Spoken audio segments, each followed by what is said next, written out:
AM 560, The Answer.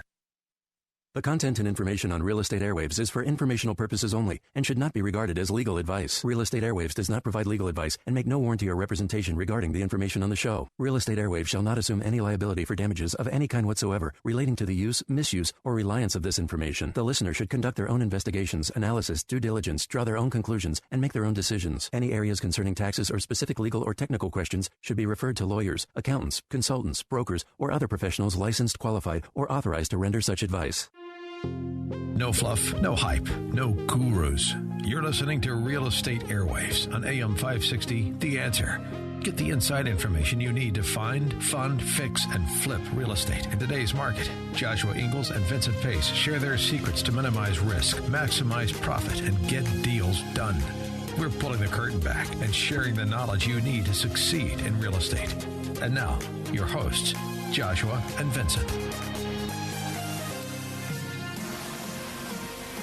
Thanks for tuning in. Today we're going to be talking about how to execute wholesale deals. Last week we talked about the mechanics of a wholesale deal, but we're actually going to talk about on this episode how to do wholesale deals. My name is Joshua Ingalls. I'm an active real estate investor here in the Chicagoland area. Over the last 3 years, I've done over 60 fix and flip deals, and I'm also an active real estate broker with United Real Estate.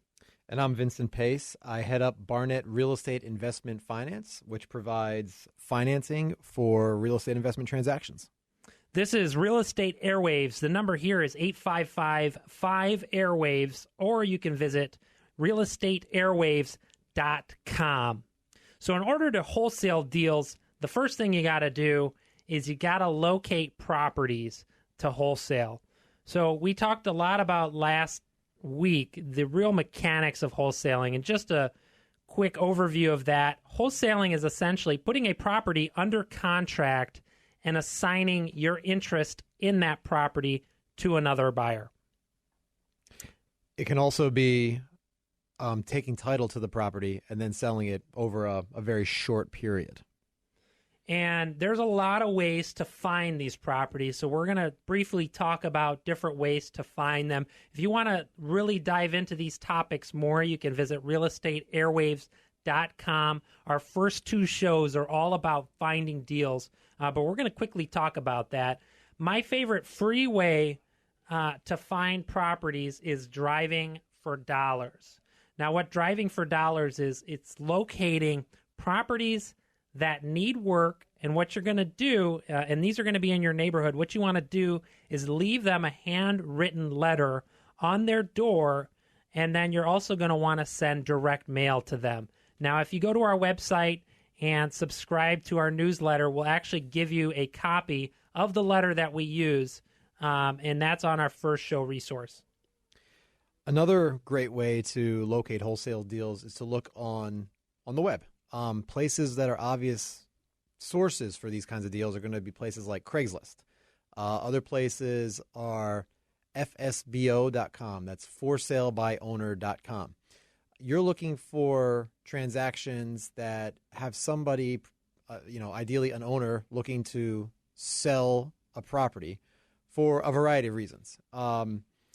You might want to look beyond just simply the actual listings on these sites. You'll have people saying, hey, I'm selling my house. Great, that's easy. You look at that, and that's the obvious target. But other things you might want to look at are garage sales, other indications that a person might be moving, might have a reason to sell their property.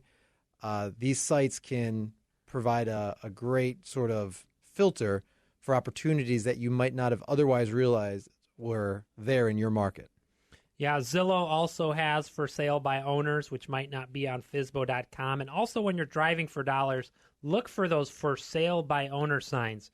If they're not listed on the internet, these are probably motivated sellers that might have had their home listed for a long time. Yeah, there's an example of that right in my neighborhood. There's a neighbor down the block who's selling their home, and they haven't been using any websites. They simply have the sign in front of their yard. And I know they've generated interest from wholesalers. Yeah, and of course you can use public records, specifically looking for code violations, maybe working with a local health department to see if a property's been condemned. There's all various types of public records, fire damage properties. These records basically you're looking for some sort of distress when you're looking at public records, some sort of reason that this person might want to say, I really don't want to deal with this. I'd much rather just take it off my hands or get it off my hands. And then you jump in and assist them in doing that. You can also do what's called co-wholesaling. So what that means is one person puts the property under contract and the other person brings the buyer. Now, in order to co-wholesale, remember, you both have to have an interest in the property because you cannot market a property unless you have what's called equitable interest, unless you're a licensed real estate agent and you have a listing agreement with someone. So if you can co-wholesale with other wholesalers if you have a really big buyers list, but make sure to do that correctly.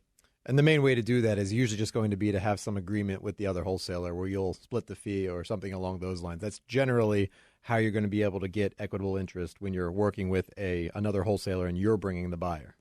Yeah, and then some of the top paid ways to find deals off the market, of course, is direct mail. Now, direct mail can be extremely effective if you're consistent with it, and that's true with all of these strategies. If you're just going to send somebody one piece of mail, you're not going to have a lot of luck. You know, I touch people every single month, once a month, and I do at least 5 touches. And my favorite group of people to market to are people in probate, because these are people that, for the majority of the time, they need to sell. They're either going to sell it to an investor or sell it through a realtor.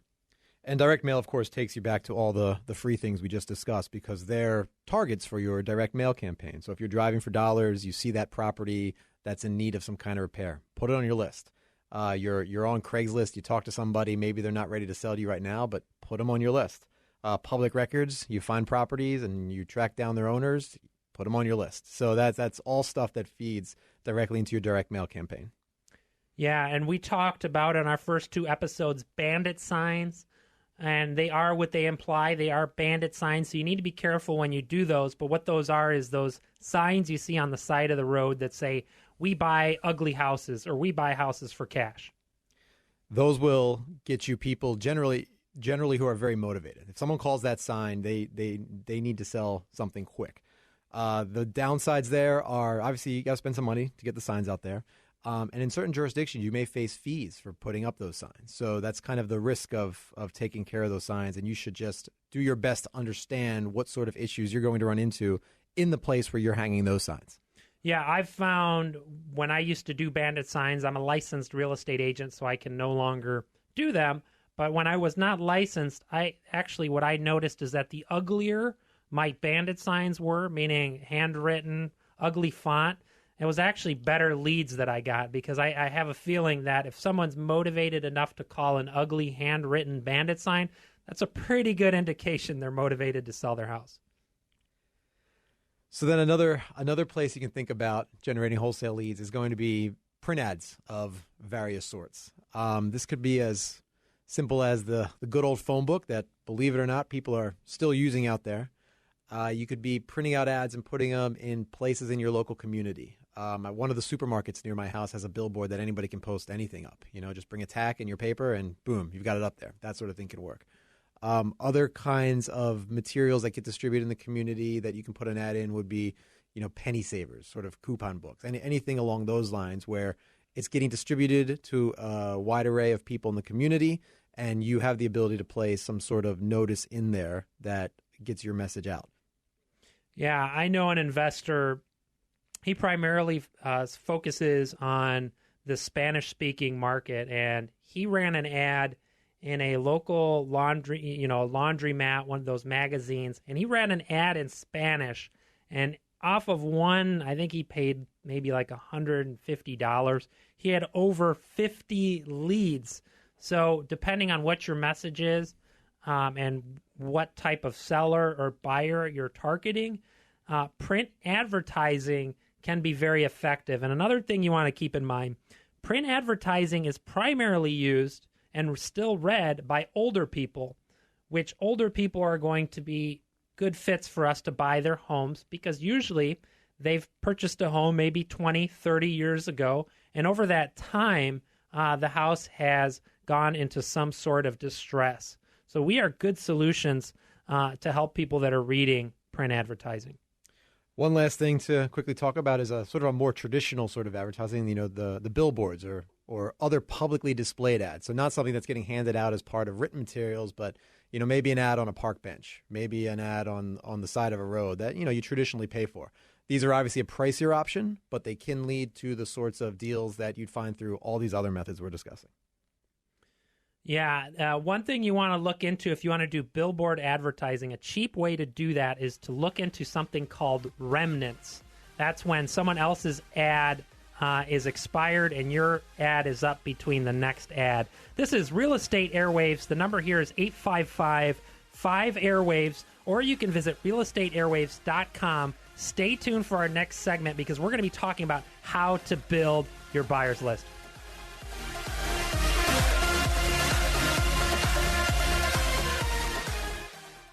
Mortgage rates are still near historic lows. If you're looking to buy your first home, upgrade, downsize, invest, or refinance, contact Matthew Ewald from First Advantage Mortgage, a Draper and Kramer company. Matthew's been a trusted mortgage consultant for over 13 years and has options to fit your unique needs. With 40-plus investors, call Matthew today at 630-376-0484. That's 630-376-0484. Or apply online at mortgagechicagoland.com. Company NMLS 2551, NMLS 198323. Illinois Residential Mortgage Licensee, Equal Housing Lender.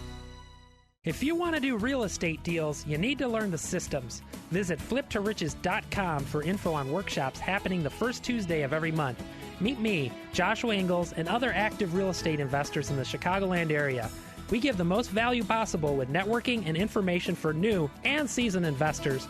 We meet the first Tuesday of every month at 3009 North Kedzie in Chicago at 6 p.m. Check out fliptoriches.com. That's fliptoriches.com for all the info now.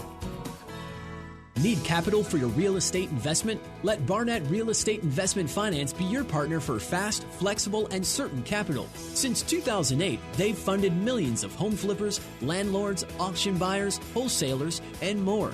And they'd like their next deal to be with you. Submit your preliminary application now at barnettcapital.com/prelim or call them at 224-205-7266. Again, that's 224-205-7266. AM 560, The Answer. It's all about making money with real estate. Now, back to Real Estate Airwaves on AM 560, The Answer. We are talking today about wholesaling. Last week we were talking about the structure of a wholesale deal, and this week we're talking about actually executing the deal. Before the break, we were speaking about how to actually find the wholesale deals. So we were telling you how you would actually go out there, do your legwork, and find the deal. Well, once you find the deal, the next step is you need to find somebody who wants to take over the deal, wants to buy the deal from you. So the next big part of a wholesaler's toolkit is their buyer's list. You need to have people to whom you can shop these deals that you are putting under contract or otherwise tying up, and you need to take efforts to build that list. So one of the big ways is to simply go to your local area networking events. Pretty much any area around the country is going to have real estate events of various types. You'll have networking groups that you can find on Meetup. You'll have people organizing educational events. You'll have all sorts of things like that that you can reach out to. And at these events, you're going to find a whole variety of people. You'll find other wholesalers. And like we spoke about before, you can work with them to do double wholesale deals where there's two wholesalers on it. And then you'll simply find the investors themselves. So you'll find the people who are actually looking to do these sorts of transactions. And they're going to be the ones who are going to be very interested when, through your efforts, you've located a property that no one else knows about. You know, they're going to want to be part of your list. Vince, when is your networking group that you hold?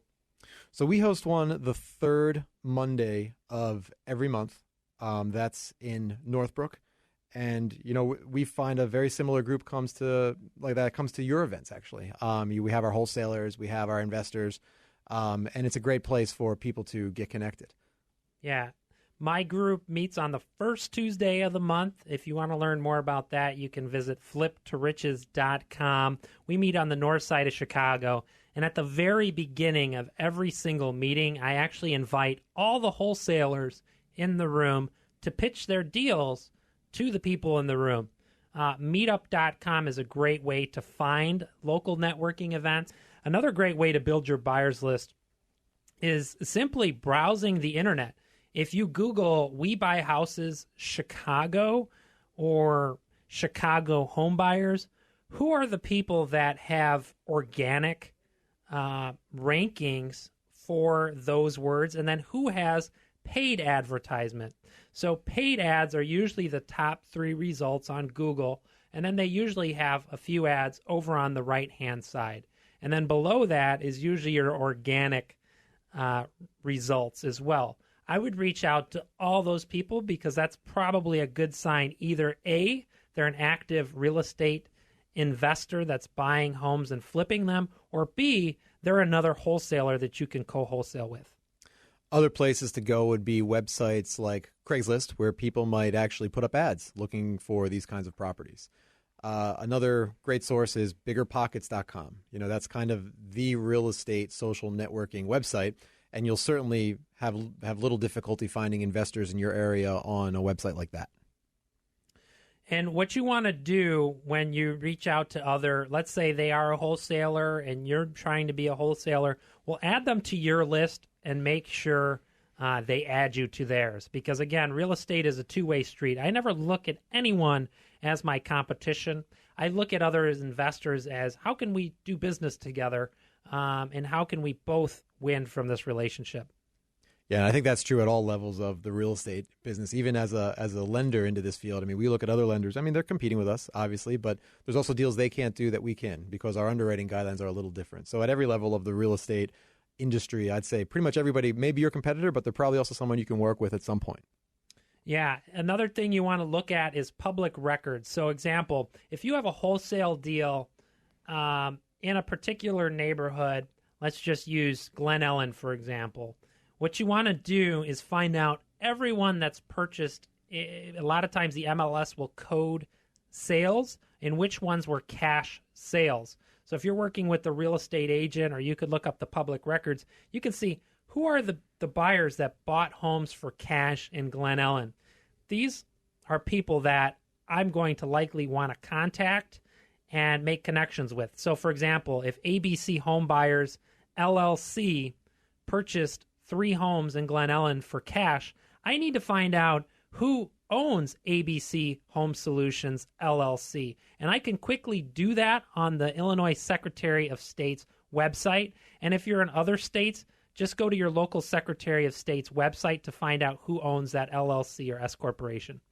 And this kind of digging into public records, even here in Illinois, will often take you out of state. You'll find somebody is a California investor buying properties in the south suburbs. And you then you need to go onto the site that has the information on their company and try and find it. It'll typically be the Secretary of State's website in a given state. And the level of information you can find in each of these states varies greatly. There's some states where you can go back and find exactly who the members are. Like Illinois, you can trace up an LLC to people, typically. In other states, that may or may not be the case. Sometimes you have to pay some money for it. So you can make the call whether you think a given person is worth spending $10, $25, $50, whatever it is to get the records.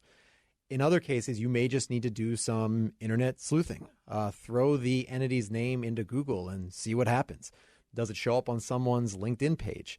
Then once you found someone on LinkedIn, maybe you reach out to that person. There's a whole slew of ways to go back from the data that you find, which may be partial, which may be an obscure entity, tracing it back to the person who can actually make the decision on whether or not they want to buy a wholesale property from you. You bring up a really great point, Vincent, because I've done the same thing. What I'll do is I'll stalk these people on social media. If they're a serious player in my market, I'm going to find out who they are. I'm going to look them up on Facebook. I'm going to be a Facebook stalker. I'm going to look them up on LinkedIn. I'm going to send them messages. I'm going to friend them. I'm going to like everything that they post. But I want to know who these people are. And social media is a great way to do it. You can, of course, send people letters, but we're in the age of technology. Social media is that much more powerful. One interesting thing we've found in doing that sort of same stuff, looking for potential borrowers, is that some of the big players aren't on social media at all. I mean, it's almost like 50-50. You got the guys who are on there doing their thing, showing off their product and kind of in the social media world. And then you've got those who are just grinding out the properties, and they don't think about Twitter at all. So those guys are the ones who are more challenging to track down, but they're often the ones who might be better candidates because they're not out there on social media. They might not be getting the same feed that a lot of other people in the market are getting.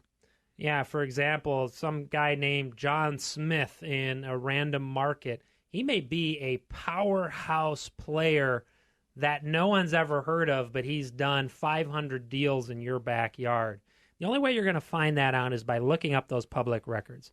And, of course, you can go to the live auctions, and especially the sheriff sale auctions that you want to pay particular attention to, because the people that are buying at these live auctions, for the most part, are very, very serious buyers, and usually they're cash buyers because they have to come up with 100% of the purchase price, usually within 24 hours. And these auctions are always open to the public. So you can go in there, sit down, hang out, strike up a conversation, see who's there bidding, and start chatting with them. I mean, we do this to find potential borrowers ourselves. And it makes sense that, where we're looking for borrowers, a wholesaler should be looking for buyers because we're targeting the same people. And, of course, you can go online. There's various websites where you can actually download cash buyer lists.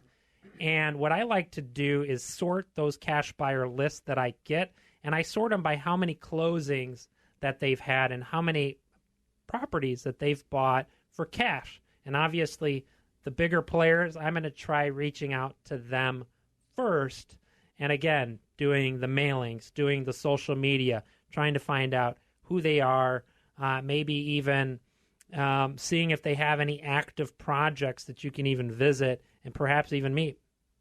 And cash buyer lists, of course, you'll have to expend some capital to buy these lists typically.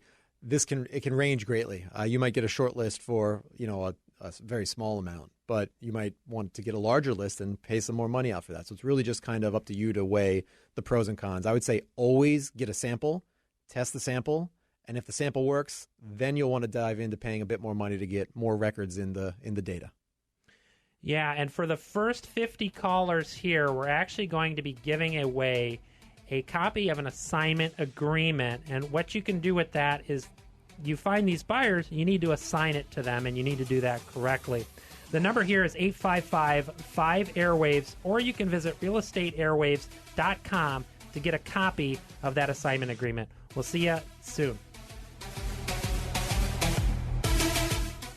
You're an investor, a lender in commercial real estate, or you're an attorney, and you use a title company. National Title Solutions wants a chance to be your title company. Give them a shot at your business, and you'll find out why they're the best choice. Most title companies keep banking hours and have no flexibility. National Title Solutions will do whatever it takes on your timetable. You'll save money, too. Give them an opportunity and see the difference. Convenient offices all over. National Title Solutions. Call 800-NTS-2700. 800-NTS-2700.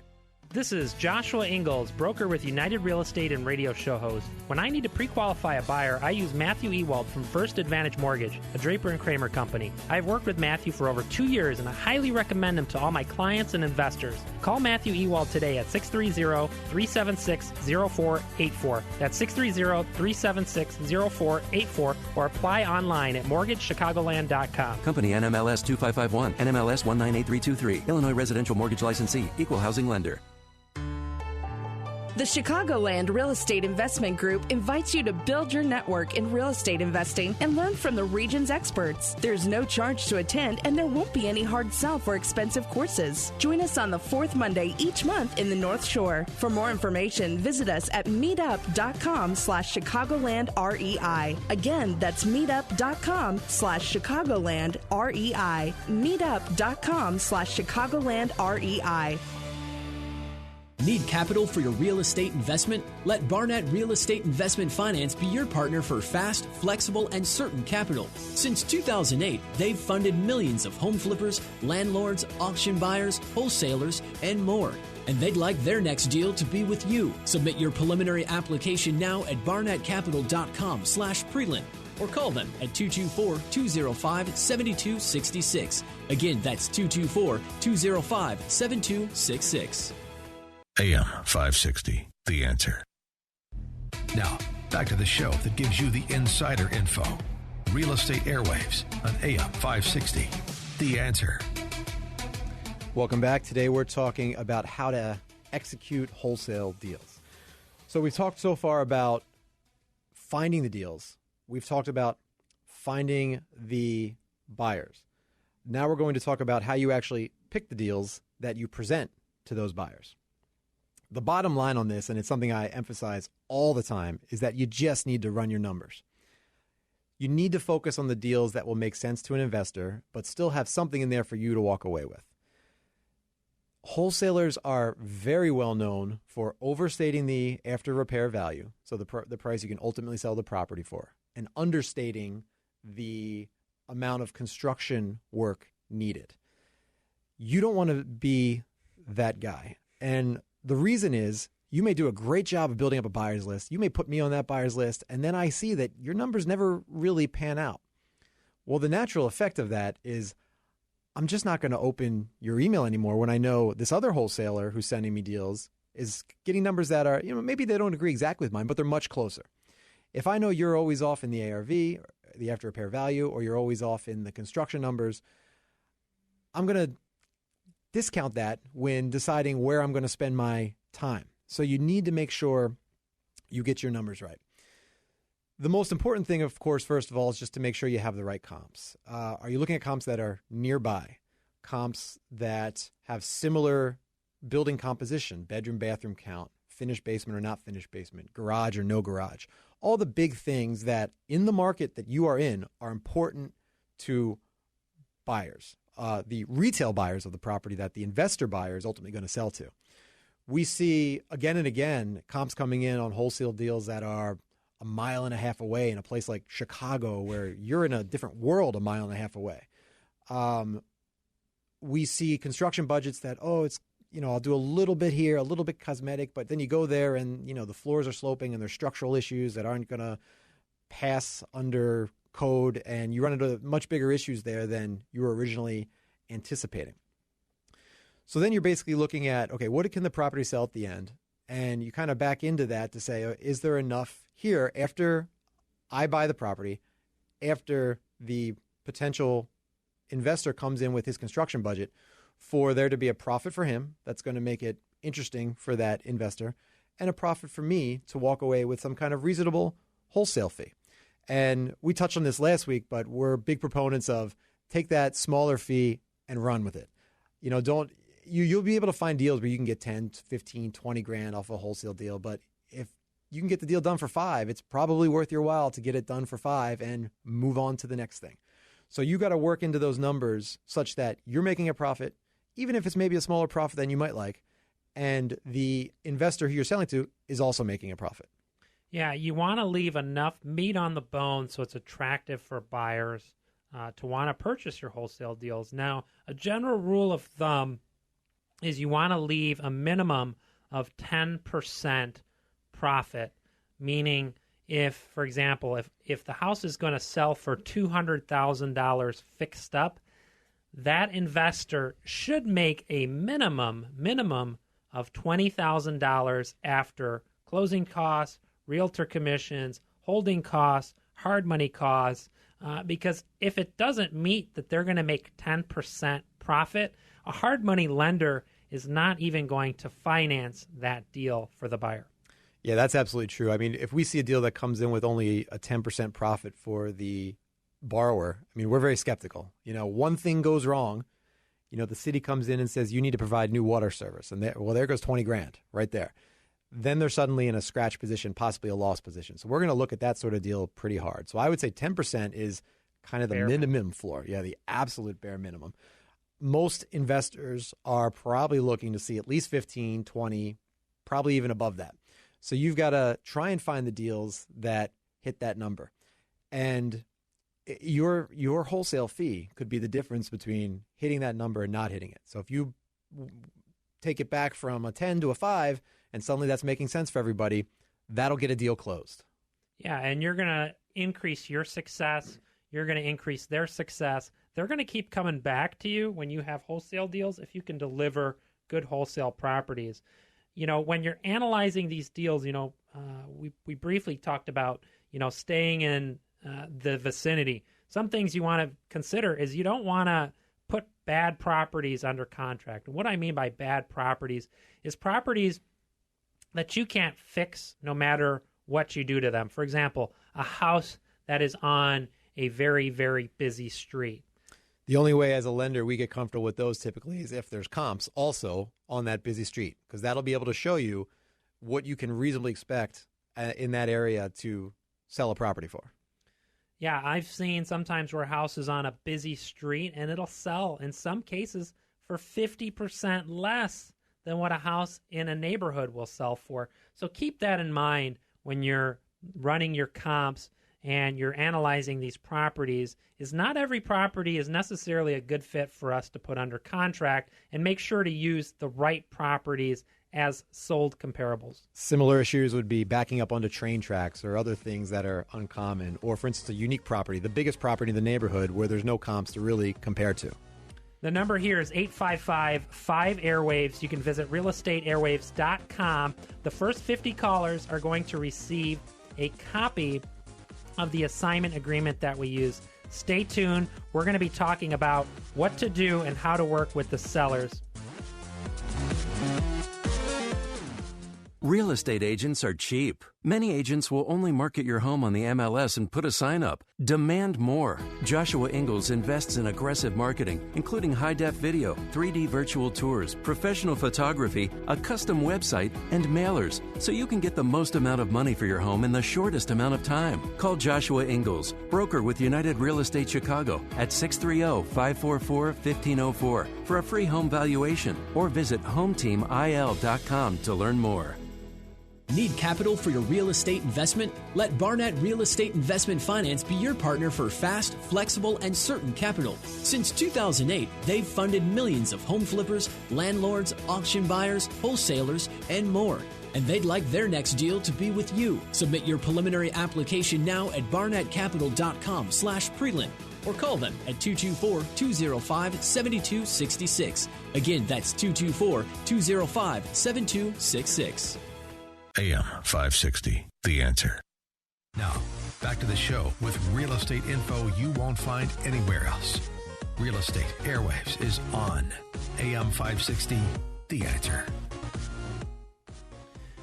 Thanks for tuning back in. We're talking about how to execute a wholesale deal. The number here is 855-5-AIRWAVES, or you can visit realestateairwaves.com. The first 50 callers or people to enter their info on our website will be receiving a copy of the assignment. Now, working with the seller, you need to do what's called a purchase and sale agreement. This, again, is your interest in the property. So me, Joe, the wholesaler, has a contract with John Smith, the home seller. That's number one. The second thing you should do is record an affidavit and memorandum of agreement for purchase and sale with a title company.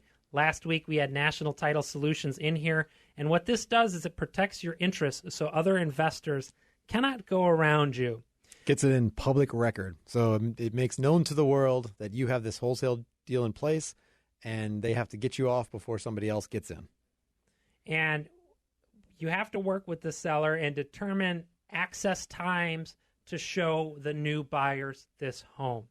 Again, you cannot market this property to these people until you have it under contract, but you need to determine, when can I show my potential buyers? So you need to work with the seller and determine when's the best time. Is it going to be Saturdays? Is it going to be Sundays? What you want to try doing is not doing 100 showings. You want to try doing 1 or 2 mass showings if possible. And what you want to do is get a lockbox on the property if it's vacant. If it's vacant, then people can go at their own leisure, and it's a little bit easier to show, but your end buyer is going to have to see it. And what I like to do with these properties that I put under contract to wholesale is I like to take a lot of pictures. And what I mean by that is I'm taking a picture from every corner of every room. So the living room should have 4 pictures. The bedroom should have 4 pictures. The kitchen should have 4 pictures. You should also be taking pictures of any issues with the home. And then not only do I take pictures, but I actually do a walkthrough of the home with an actual video. The video I always find to be great because you see this picture and you're like, what am I looking at? It's a corner of a room. Then you see the video and say, now I see what corner of which room I'm looking at. It puts it all together for you so you can understand what the property looks like. Yeah, and the buyer then has a feel for the layout of the house. It's just something that's going to increase your success with wholesaling properties. Then you have to market the home. So you can market the home in a variety of ways. Number one, of course, is sending out a huge email blast to all your wholesale buyers. That should be something that you do.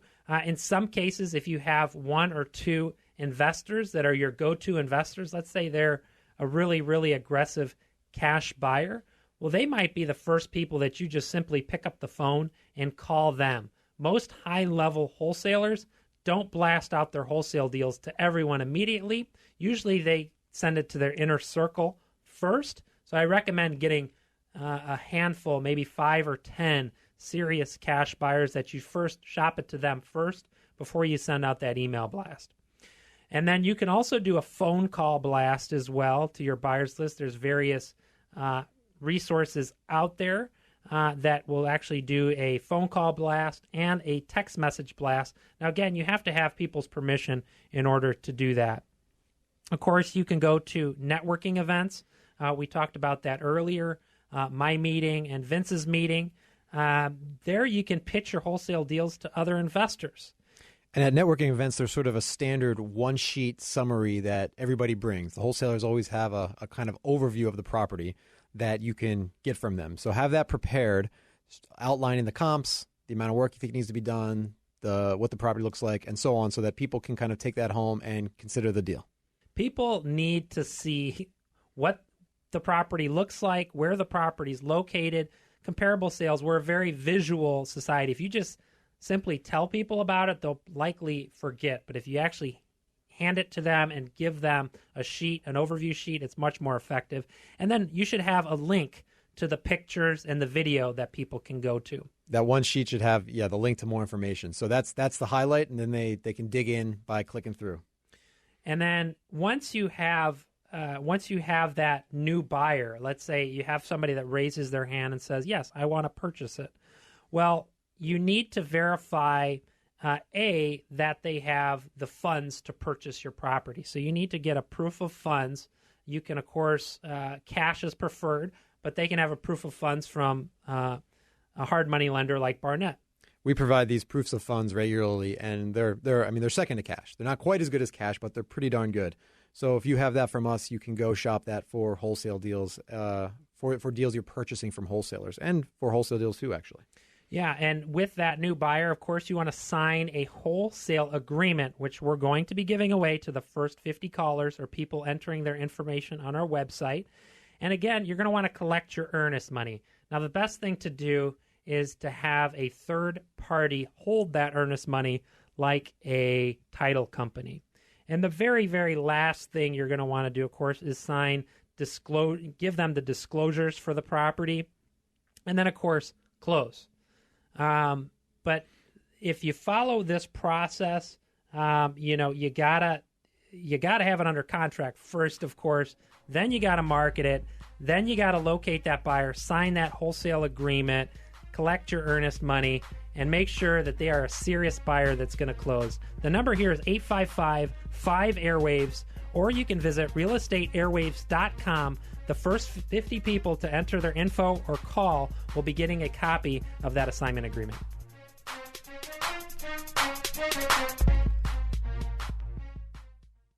You're an investor, a lender in commercial real estate, or you're an attorney, and you use a title company. National Title Solutions wants a chance to be your title company. Give them a shot at your business, and you'll find out why they're the best choice. Most title companies keep banking hours and have no flexibility. National Title Solutions will do whatever it takes on your timetable. You'll save money, too. Give them an opportunity and see the difference. Convenient offices all over. National Title Solutions. Call 800-NTS-2700. 800-NTS-2700. Need capital for your real estate investment? Let Barnett Real Estate Investment Finance be your partner for fast, flexible, and certain capital. Since 2008, they've funded millions of home flippers, landlords, auction buyers, wholesalers, and more. And they'd like their next deal to be with you. Submit your preliminary application now at barnettcapital.com/prelim. or call them at 224-205-7266. Again, that's 224-205-7266. AM 560, The Answer. It's all about making money with real estate. Now, back to Real Estate Airwaves on AM 560, The Answer. Today we've been talking about how to actually do a wholesale deal. We started going over how you actually find the deals. So this connects back to our first two episodes where we talked about the free ways to find deals and also the paid ways. Things like driving for dollars, looking on websites like Craigslist and FSBO.com, ForSaleByOwner.com, public records, other wholesalers. And then we talked about also the paid methods that you can use. Things like sending direct mail to potential targets, using bandit signs posted on the side of roads that say something like, "We buy homes for cash," print ads, and billboards. In the next segment, we started talking about how you actually build your buyers list. We went through a variety of ways to do that. You can go to networking events. You can just look on the internet, find the home buyers, the investors buying these sorts of homes in your neighborhood, other wholesalers, digging through public records to find potential buyers, going to things like the live auctions in your neighborhood to find people who are doing these kinds of transactions, and just simply going out and buying data lists. We then talked about how you actually want to pick the deals and the importance of, as a wholesaler, making sure that your numbers are as close to reality as you can possibly get, and making sure that these numbers are going to pencil out the same way when one of your investors does it, because that's going to keep you on the top of any potential buyers lists when they know they can rely on the numbers that you're sending to them. We then dove into the steps to actually execute the transaction with the various parties involved. So first, working with the seller of the property, getting a purchase and sale agreement together with them to get you your equitable interest in the property and to allow you to be a wholesaler, to recording your memorandum, letting the public know that you have this transaction under a wholesale agreement and that you are there and others can't get in between you and the seller. Then doing things like determining access time for potential buyers, installing a lockbox to allow them in there, and getting marketing materials such as pictures and videos. Then we actually dove into how you go about the marketing, sending out emails to your buyers list, sending out phone call, text message blasts to your buyer list, going to various networking events with your one-sheeter in hand, summarizing your property, and linking to more information where you can find those pictures and videos that you took. And lastly, how to deal with your buyers, identifying the buyers, making sure they have money, getting the legal docs in place, collecting their earnest money to make sure they're committed, and getting disclosures ready for the transaction. The number here, again, is 855-5-AIRWAVES. You can visit realestateairwaves.com. The first 50 people that contact us will be getting a copy of an assignment agreement that you can use so that you can start wholesaling deals and making money in real estate. Now, again, we really want to meet you. We meet on the first Tuesday of every month. You can visit fliptoriches.com. We meet at 3009 North Kedzie in Chicago. Our next meeting is going to be on December the 6th. So I hope to see you there, and I hope to meet you. And next week, we're going to be talking about something I know that you want to tune in for. It's getting money, money, money, money. Money! Finding private money, getting hard money, business credit, all the things you need to do real estate in your backyard. This is Real Estate Airwaves. We'll see you next week.